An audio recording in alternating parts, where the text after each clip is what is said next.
Hi, my name's Christina, and I want to welcome you to another episode of Gathering Light, where we have been visiting a number of churches across a variety of faiths in order to harvest light and truth from each place that we visit. One of the churches that I was able to visit over a year ago before COVID hit was a Hindu temple in Houston, Texas.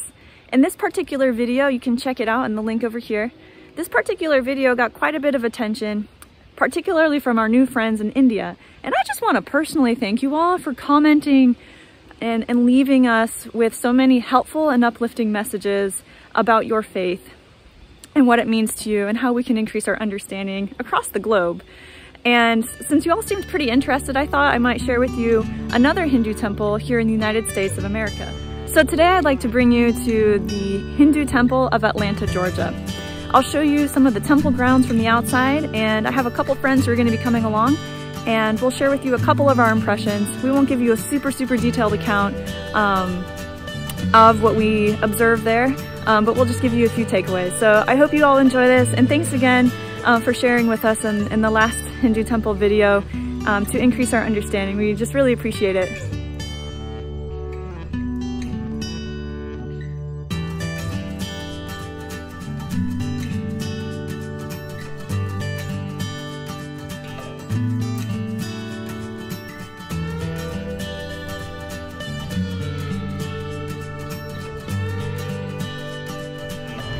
Everybody, welcome back to another episode of Gathering Light. I'm here today with two great friends. We've got Zoe. Hi. We got Kim. Hi. This is the outside of the temple for Vishnu, and Shiva is over there.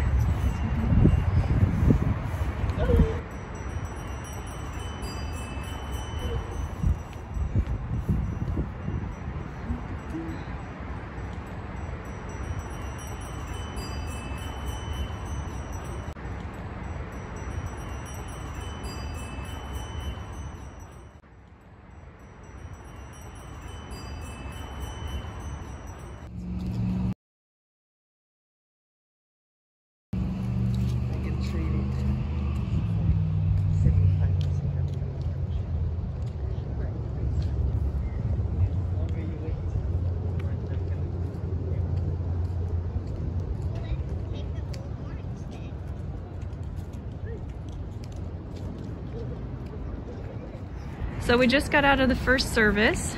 Kim, what were some of your faith-promoting takeaways? Well, we had a very interesting conversation with one of the gentlemen that was in there, and there were some things that he said that really struck a chord with me, because we asked him about his religion and his faith, and he talked about the fact that he doesn't really see it as a religion, he sees it as a way of life. And actually, that's how I see my own religion.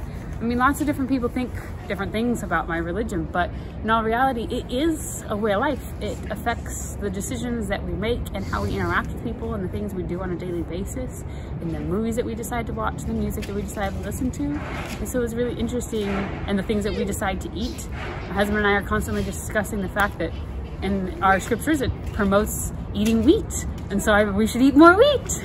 But anyway, so it's really nice to be able to see those similarities in the religions and be able to make it closer. I was just telling my 7-year-old Zoe that as we learn more about other people's religions and other people's cultures, it can help us to see them as not something that's weird or strange, but we can see those similarities. We can see, oh, it's not that different, or, you know, that's interesting, but yeah, I'm fine with it. And you can accept it and be more open to accepting other people as well as you accept their culture and their religion. They were pouring milk on for a sacrifice, and they did sacrifices for, and they had different gods, and they believed in 3 different gods. All right, so we just got out of the service that was held here at the Vishnu Temple. And compared to the last temple that we went to down in Houston, this temple was pretty similar, but there were a lot of differences. I won't go into all of those, but I will share a few just kind of personal takeaways from my experience going there. At one part of the service, they brought the candle out just like at the last one, and they had us put our hands, both of them, above the flame. And as Kim pointed out, this time he wasn't a priest, he was a volunteer helping at the temple, but he explained to us what that was about. And he said that there are multiple elements, right? There's air, there's water, earth, fire, and fire is the only one that can remain truly pure. In fact, it's a purifying agent.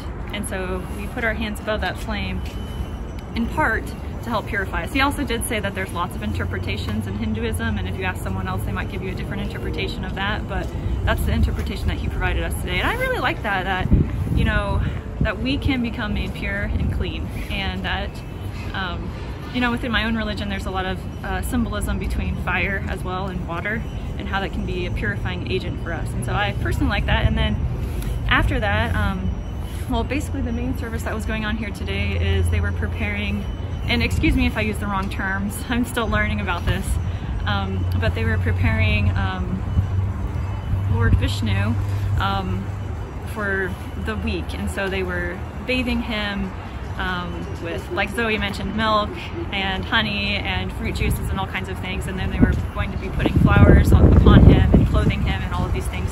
And part of that, they were offering fruit to him. And so after we purified ourselves to some degree with that flame, then the priest offered us a piece of fruit, which is why all of us now have a piece of fruit today. So I just appreciated that too, that it was a gesture of kindness. I interpret that as a gesture of kindness, and just feeling very welcomed here. And so I hope today, this video, that all of you, wherever you may be watching this, whether you're in India or here in the United States or somewhere else, that you'll be able to at least get a piece of what the Hindu temple of Atlanta, Georgia looks like. And so we'll show a couple clips of the outside for you.